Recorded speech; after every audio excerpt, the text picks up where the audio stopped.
Class 9 chapter 7 त्रिभुज। त्रिभुज के बारे में हम जानते हैं। तीन भुजाओं से घिरी हुई आकृति को हम त्रिभुज कहते हैं। त्रिभुज के तीन कोण होते हैं, त्रिभुज के तीन शीर्ष होते हैं, तीन माध्यिकाएं होती हैं और तीन शीर्ष लंब होते हैं। त्रिभुज के बारे में हम पहले भी क्लास में पढ़ चुके हैं। अब त्रिभुज की सर्वांग समता के नियम।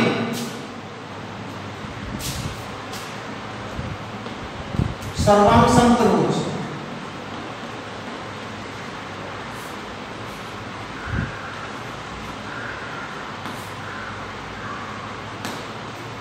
त्रिभुज सर्वांग समता के तीन नियम होते हैं। जैसे पहली कंडीशन साइड एंगल साइड, इसको बोलते हैं भुजा, कोण और भुजा। मान लीजिए कोई दो त्रिभुज हैं,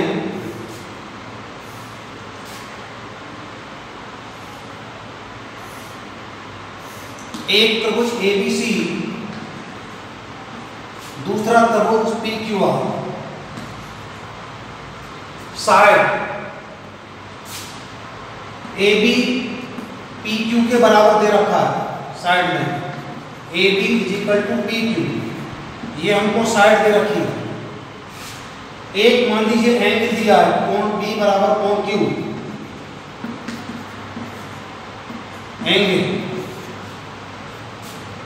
तीसरी साइड AC मान लीजिए बराबर दिया PR।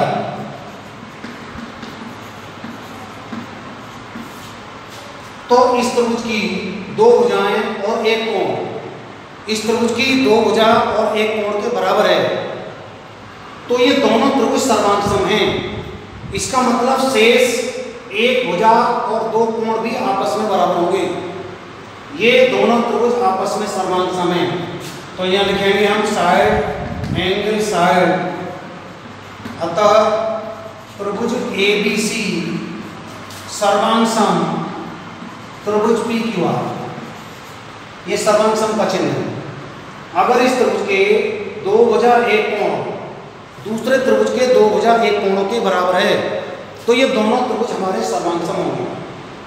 इसी प्रकार इसका दूसरा नियम है angle side angle, angle side angle, कोण भुजा कोण, कोण भुजा कोण। अब इसी प्रकार मान लीजिए ऐसा चित्र बना दिया जाए और एक त्रिभुज ये है और दूसरा त्रिभुज इसी प्रकार से ये है। ये ABC और ये PQR। एंगल मान लीजिए कोण B बराबर है कोण Q के। साइड BC मान लीजिए QR के बराबर है। ये side angle C = angle R, ये भी एंगल। तो इस त्रिभुज के दो कोण और एक भुजा, इस त्रिभुज के दो कोण और एक भुजा के अगर बराबर है तो शेष इसका एक कोण और दो भुजा, इसका भी एक कोण और दो भुजा आपस में बराबर होंगे। ये दोनों त्रिभुज आपस में सर्वांगसम होंगे। लिखेंगे एंगल साइड एंगल। अतः त्रिभुज ABC सर्वांगसम त्रिभुज PQR, ये दोनों त्रिभुज सर्वांगसम होंगे। तीसरी कंडीशन आती है साइड साइड साइड।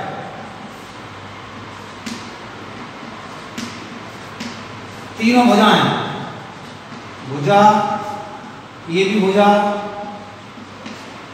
और तीसरी भुजा।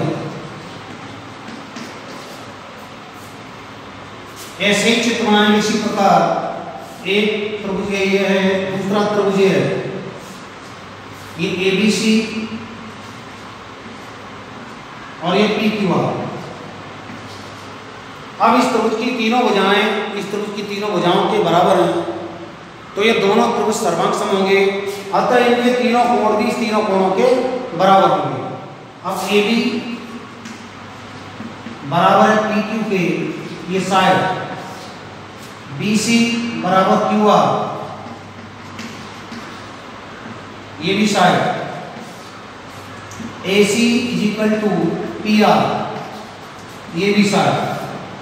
तीनों साइड इन तीनों साइडों के इक्वल हैं, तो साइड साइड साइड, अतः त्रिभुज ए बी सी सर्वांग सम त्रिभुज पी क्यू आर, दोनों त्रिभुज सर्वांग सम होंगे। तो त्रिभुज की सर्वांग समता के ये 3 नियम हैं। अब आप सोच रहे होंगे तीनों कोण एंगल एंगल एंगल,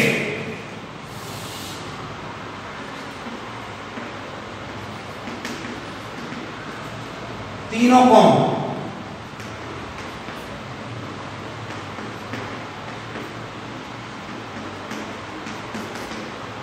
अगर एक त्रिभुज के तीनों कोण दूसरे त्रिभुज के तीनों कोणों के बराबर हैं तो त्रिभुज सर्वांग सम नहीं होगा। अगर भुजा भी बराबर है कोण भी बराबर है जब भी सर्वांग सम होगा।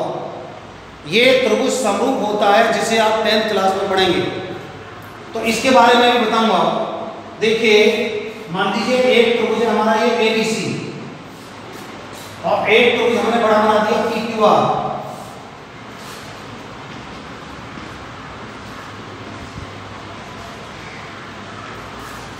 अब एंगल कोण ए हमारा बराबर है कोण पी के,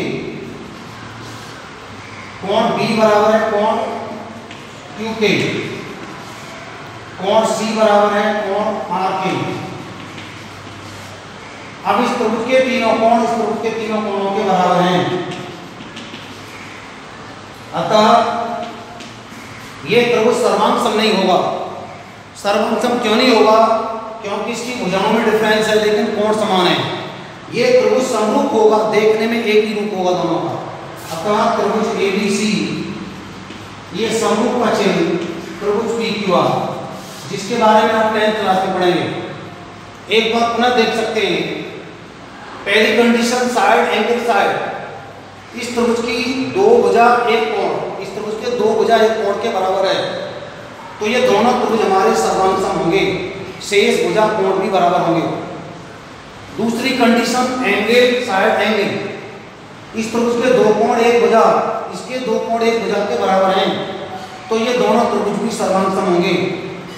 इसी प्रकार तीसरा, अगर त्रिभुज की तीनों साइड इस त्रिभुज की तीनों साइड के इक्वल हैं तो भी ये दोनों त्रिभुज सर्वांग सम होंगे, लेकिन तीनों कोण बराबर होने पर सर्वांग सम नहीं, समरूप होते हैं। तीनों कोण बराबर होने पर सर्वांग सम जब होते हैं जब भुजाएं इक्वल होंगी। अब ये समरूप हो जाएगा, इसके बारे में आप 10th क्लास में पढ़ेंगे।